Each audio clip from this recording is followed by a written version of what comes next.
My name is Pervaiz Akhtar. I'm 60 years old and I came to England when I was about 4. 1964. I was about, I think, 3 foot tall at the time. My dad tells me that the brolly that I had when I came to England, I was carrying when I came off the plane, was taller than me. So I guess that tells me some sort of perspective, puts me into some sort of perspective. And I came here, which was a Cardigan Mount in Leeds, in a place called Kirkstall. And the first house we came to was a back-to-back. My dad used to work in a mill like that. He'd worked as on a twisting machine. They called them twisting machines. And what he'd have to do is make sure that the strands of thread, the twine that came through the machine, wasn't broken in any sense. He'd check the quality control of the cloth. And he'd work 12 hours a day.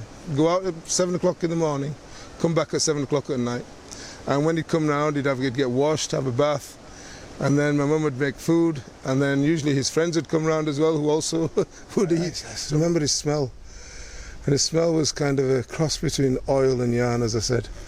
And that was quite a comforting smell, actually. I mean, if my smell memory is telling me. I mean, the first time when guys came over, we're not used to soaking ourselves in a bath full of water. We're used to having bucket baths, and the bath was filled up with water by the people who used to rent it out to you. And then this guy would come in and they'd wash, and then they'd pull the water out expecting some more water to come, and it never came. You know? My dad, Haji Kurbana Hussain Qureshi Hashmi, he had some really good friends. I mean, some of them his friends. I remember Haji Pinu, who's Mukhtar's dad. I don't know if you know Mukhtar. Uncle Aslam, he's gone now as well. And Malik Fatehbaz, who was a real great friend of my dad's, Ijaz and Sitara Khan's father, real good friends. Baba Charlie was a friend who later befriended me, and he used to make me little tanks out of cigarette packets. He'd fold over the little flaps and stick a match in the turret and make it a little tank. He was an old sailor that had retired, I think, and from the Second World War. And they expected you to be able to write letters. So when I was about 8 or 9, I was writing letters for people whose kids had been trapped in Pakistan because the immigration services weren't allowing them through. So I remember even my earliest letters writing to Islamabad Embassy, to the British High Commission in Islamabad. We used to swim in the river just down there. Just at the bend of the river there was a tree with a rope that was tied on by some older kids, and we'd swing off it and into the river. Halicon days, great memories.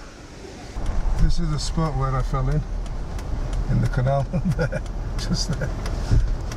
It was iced over and my friend pulled me out. I mean, I dare say I would have drowned if it wasn't for him.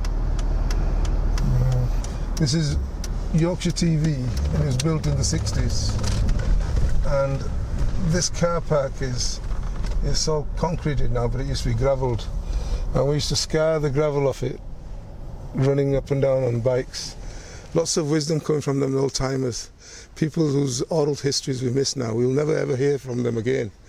And it's a great shame that we didn't record them while they were around.